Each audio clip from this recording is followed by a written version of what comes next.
के बाद चैप्टर 2।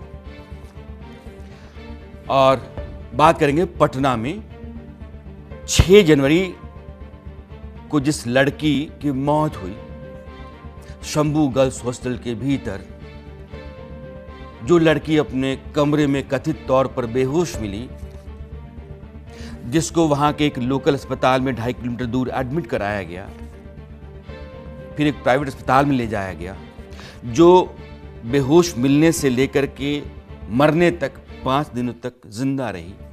इशारे में उसने अपनी मां को बताया कि मेरे साथ क्या हुआ है। पुलिस ने जिसकी कोई रपट नहीं लिखी, 11 जनवरी 2026 यानी कि इसी साल उस बच्ची की मौत हो गई।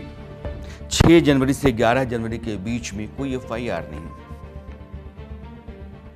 उसके घर परिवार, माँ बाप लगातार कहते रहे कि मेरी बेटी के साथ कुछ ऐसा हुआ है जो बलात्कार की तरह है, हत्या की तरह है, लेकिन पुलिस आराम से बैठी रही। वो पल्ला झाड़ने की हर मुमकिन कोशिश करती रही और यही कहती रही कि छात्रा ने नींद की गोलियां खा ली, उस बच्ची ने नींद की गोलियां खा ली और गोली खाने के बाद एक तरह से उसने सुसाइड कर लिया।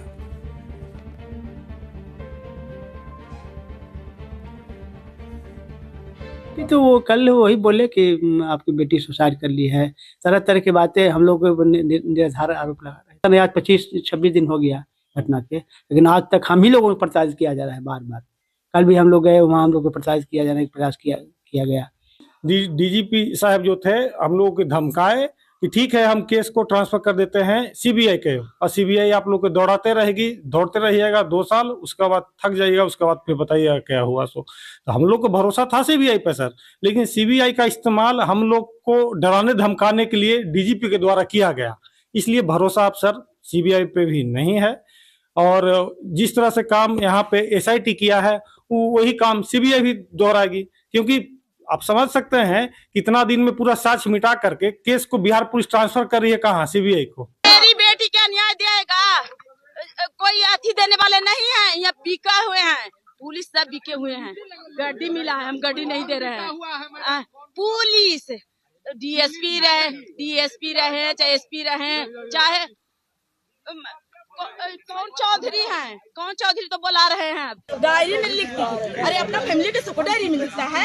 ये ना है कि वो हत्या, ठीक है हम कहते हैं कि हत्या हो गया। कहना क्या चाह रही है पुलिस, कहना क्या चाह रही है? कह रहा है कि सुसाइड हुआ है, सुसाइड अथी नहीं हुआ है, रेप नहीं हुआ है, रेप नहीं, डॉक्टर झूठ बोल रहा है। DGP सर बोले हाँ सुसाइड हुआ है। हाँ। एक भी रूप हमको मिल नहीं रहा है यहाँ, और इस तरह किया जा रहा है, लग रहा है कि कुछ न कुछ हम ही लोग दोषी हैं।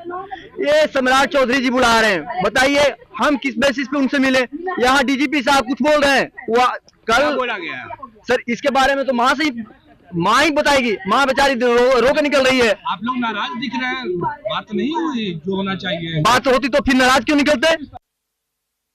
वहाँ पे नीट की तैयारी कर रही थी, वो बेहोशी की हालत में अपने कमरे में पाई गई थी, जिनको इलाज के लिए तुरंत हॉस्पिटल ले जाया गया था। उनके परिजनों को इन्फॉर्म किया गया था और उसके बाद 6 से 10 तक यह युवती जो है इलाजरत रही। स्थिति की गंभीरता को देखते हुए उनको मेदांता ले जाया गया था, जहाँ पे दुर्भाग्यवश उनकी मृत्यु हो गई। मृत्यु के पश्चात जो पुलिस का अनुसंधान वगैरह था वो पूर्व से चल रहा था, कांड भी दर्ज कराया गया था। इसमें जो डॉक्टर का इलाज किए थे, जो गायनेकोलॉजिस्ट थे और जो डॉक्टर्स ने प्रिस्क्रिप्शन वगैरह था, वो सब पुलिस को प्राप्त हुआ है। इसमें जो अभी तक का हम लोग को आया है, जो डॉक्टर का रिपोर्ट है, जो डॉक्टर के द्वारा स्टेटमेंट दिया गया है, इसमें किसी भी तरह का सेक्सुअल अब्यूज की बात नहीं आई अभी तक। पोस्टमार्टम रिपोर्ट अभी नहीं मिला है, पोस्टमार्टम रिपोर्ट आने के बाद इस चीज़ पे पूर्ण विराम लगेगा। ये तब है जब पोस्टमार्टम रिपोर्ट नहीं आई थी। मैंने अभी तक आपको जो कुछ भी कहा सिर्फ इसलिए कि आप समझ पाएं कि घटना क्या है। खबर अब यहां से शुरू होती है। आज की तारीख में एक CCTV फुटेज आता है उस कमरे का, जिस कमरे से उस बॉडी को यानी कि बच्ची को गोद में उठा करके एक आदमी लेकर के निकलता है 6 जनवरी को, और वक्त है 2:20 का, दोपहर 2:20 का। लेकिन बच्ची के बेहोश होने और उसके साथ कुछ हो जाने की बात बताई जा रही है शाम 4 बजे की। यानी कि शाम 4 बजे आप उस घटना के बारे में जिक्र कर रहे हैं, जिस घटना का वीडियो दोपहर 2 बजे के आसपास का है, यानी कि 2 घंटे का फासला है। इस 2 घंटे के दरमियान आपने क्या किया? आज सवाल बिहार के डीजीपी से है। एक डीजीपी जो माँ बाप को कहता है कि आप ये मान लीजिए कि आपकी बेटी के साथ बलात्कार नहीं हुआ, आपकी बेटी की हत्या नहीं हुई, आपकी बेटी ने खुदकुशी की। पोस्टमार्टम रिपोर्ट कहती है कि उस बच्ची के साथ बलात्कार हुआ, उस बच्ची की हत्या हुई, उस बच्ची के जिस्म के ऊपर नाखून के निशान हैं, उसके प्राइवेट पार्ट्स के बाहर और अंदर गहरे जख्म हैं, ब्लीडिंग ज़्यादा है, पीठ रगड़ खाने के कारण काली पड़ गई है, बहुत देर तक वो लोगों से लड़ती रही होगी, अपने आप को बचाने की कोशिश करती रही होगी। उस राज्य का डीजीपी कहता है माँ बाप से कि मान लो तुम्हारी बेटी ने खुदकुशी कर दी। किसको बचाने के लिए, किसकी खातिर? अगर राज्य का सबसे बड़ा पुलिस का मुखिया इतना बड़ा फरेब करता है, एक बच्ची की जान के साथ ऐसा खिलवाड़ करता है, भद्दा गंदा मजाक है ये। 2 घंटे ये वीडियो दोपहर 2:20 का है। 4 बजे तुम रिपोर्ट कराते हो कि 4 बजे बच्ची के कमरे से बॉडी निकाली गई। 2 घंटे में तुमने क्या किया? 2 घंटे में तुमने वहां के सुराग मिटाए, तुमने सबूत मिटाए, कमरा खोला रखा। 2 घंटे में तुमने क्या किया? 2 घंटे में तुमने अपने आप को बचाने का जुगाड़ किया। अस्पताल से सांठगांठ की होगी, पुलिस वालों को बताया होगा उस बच्ची की बॉडी को कैसे कहाँ ठिकाने लगाया जाए या कैसे इस बात को छुपाया जाए कि उसके साथ इतना बड़ा हादसा हो गया, अपराध हो गया है। यह सब कुछ छुपाने, दबाने और लोगों को सट करने के लिए तुमने 2 घंटे का समय लिया। यही बड़ा सच है। और क्यों कह रहा हूं? क्योंकि पुलिस लगातार यही कहती रही कि उसने खुदकुशी कर ली। उस बच्ची ने कहां से दवा खरीदी और कब उसने दवा खाया और दवा खा करके उसने सुसाइड कर लिया, इस पर पुलिस का लगातार जोर रहा। कितने लोग, वो रोशनी कुमारी जो थाने की महिला, वो कहती है कि बच्ची ने खुदकुशी कर ली, दवा खा ली। उससे ऊपर का अधिकारी एसीपी वो कहता है कि बच्ची ने दवा खाई, खुदकुशी कर ली। उससे ऊपर का अधिकारी एसपी, बच्ची ने खुदकुशी कर ली, दवा खा ली। उससे ऊपर का अधिकारी एसएसपी, बच्ची ने खुदकुशी कर ली, दवा खा ली। और सबसे बड़ा अधिकारी डीजीपी कहता है कि बच्ची ने खुदकुशी कर ली। यही मान लो मां बाप से। क्यों? ये सारे अधिकारी डीजीपी को छोड़ के तब बोल रहे थे जब पोस्टमार्टम रिपोर्ट नहीं आई थी। 11 तारीख को बच्ची मरती है, 15 को पोस्टमार्टम रिपोर्ट आती है। पोस्टमार्टम रिपोर्ट में उसकी चोटें साफ होती हैं। उसके बाद फॉरेंसिक रिपोर्ट आती है। फॉरेंसिक रिपोर्ट में पता चलता है उसका बलात्कार हुआ, उसके कपड़ों के ऊपर स्पर्म है। स्पर्म किसने बलात्कार किया? हैवानियत किसने की? उस बच्ची पर जो गुजरी, परिवार के ऊपर जो गुजर रही है, उससे बिल्कुल बेफिक्र होकर के राज्य का मुखिया कहता है पुलिस का कि तुम्हारी बेटी ने सुसाइड कर लिया होगा, यही मान लो। कैसे भरोसा करेंगे आप ऐसी पुलिस के ऊपर? ऐसी पुलिस अपराधियों के साथ, मालदार सुखदार लोगों के साथ, इस तरह के जो षड्यंत्रकारी लोग हैं उनके साथ साजिशन रहती नहीं होगी, सांठगांठ में नहीं होती होगी, वो इस तरह के बड़े बड़े मामलों को दबाती नहीं होगी। आप यकीन कैसे करेंगे? सारे सबूत आपके सामने हैं। पोस्टमार्टम रिपोर्ट में क्या है मैं बड़ी वॉल पे आपको दिखाना चाहता हूं ताकि आपको अंदाजा हो। और 2 घंटे, आज जो वीडियो आया है वो वीडियो दोपहर 2 बजे का है। 4 बजे तुम बताते हो कि बॉडी हमने निकाली कमरे से। 2 घंटे तुमने सिर्फ मैनेज किया है, तुमने साजिश की है, सांठगांठ की है उस शंभू हॉस्टल का ओनर है, पुलिस वाले के साथ, डॉक्टर के साथ, वहां के दलालों के साथ, बाकी जितने लोगों के साथ कर सकता था उसने 2 घंटे में यही किया होगा। और ये पोस्टमार्टम रिपोर्ट आप देखिए। प्राइवेट पार्ट में अंदरूनी चोटें, शरीर पर कई जगह चोट के निशान, गर्दन पर खरोंच दबाव के निशान, गला दबाने या दम घुटने से हुई मौत, रेप के बाद हत्या से इनकार नहीं, छात्रा की मौत नेचुरल नहीं थी। और पुलिस का जो सबसे बड़ा अधिकारी है डीजीपी जिसको कहते हैं, माँ बाप की वो जो बौखलाहट है, वो बिलबिलाहट है, आप उसको समझिए। कहाँ जाए आदमी, किससे इंसाफ की उम्मीद करेगा? वो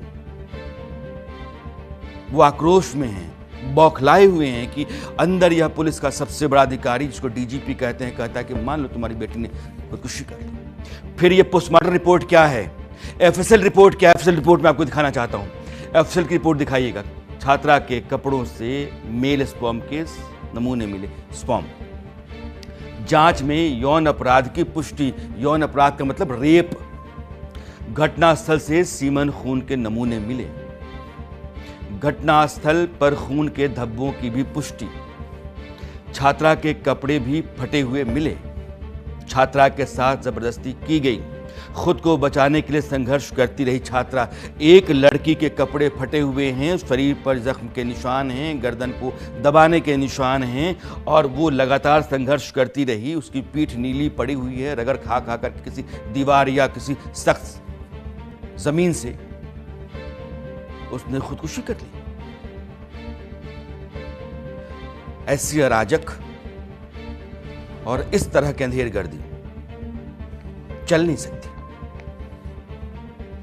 ये गलत है।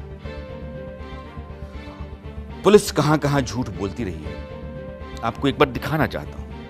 क्योंकि बिहार पुलिस के लिए यह मामला नहीं है, तमाम बिहार के 13 करोड़ लोगों के लिए पुलिस का सच है। और किसी भी इलाके में होगा, जब राजधानी पटना के भीतर पुलिस का सबसे बड़ा मुख्तार डीजीपी वो फरेब कर सकता है, वो झूठ बोल सकता है, वो मां बाप पर दबाव बना सकता है, वो किसको बचा रहा है, किसकी खातिर अपनी ताकत का इस्तेमाल कर रहा है? ये पुलिस वाले हैं। मोबाइल हिस्ट्री, नींद की दवा, डिप्रेशन, इस पर सारा जोर रहा। पोस्टमार्टम रिपोर्ट और एफएसएल मैंने आपको बताया कि गर्दन और कंधे पर खून के निशान है, बलात्कार है और उसकी हत्या से इनकार भी नहीं है। ये सारी बातें आप सिरे से रद्द में डाल दो, सब रद्दी के टुकड़े हैं। ये जांच रिपोर्ट नहीं है।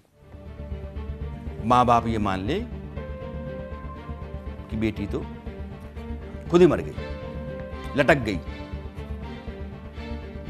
दोपहर 2 बजे स्टकनी खोल करके, यानी कि आप वीडियो देखिए, मैं चाहता हूं कि वीडियो फिर से दिखाया जाए, ये वीडियो बहुत इंपॉर्टेंट है। दरवाजा बंद है, ऊपर से एक बच्ची चढ़ती है, उसके बाद चूंकि आवाज नहीं आ रही है तो वो स्टकनी खोलती है, यानी कि उस कमरे के भीतर आप बाहर से भी स्टकनी खोल करके जा सकते हैं और बाहर आकर के उसको बंद भी कर सकते हैं। और समय दोपहर 2:20 के आसपास का है।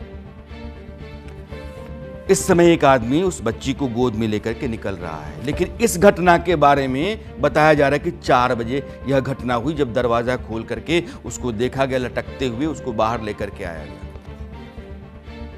2 घंटे और पुलिस की सारी जालसाजियां और डीजीपी का ये कहना मां बाप से कि तुम मान लो। मां बाप कैसे मान लें? और बिहार के तमाम इलाकों में इस तरह के अगर मामले हो रहे होंगे, कोई रसूखदार, मालदार, मजबूत, दबंग किसी आदमी को दबा रहा होगा, इस तरह के अपराध कर रहा होगा, किसी के ऊपर ऐसी गुजर रही होगी, कोई हैवानियत का शिकार हो रहा होगा, उसको इंसाफ मिलेगा, इस बात की क्या गारंटी है?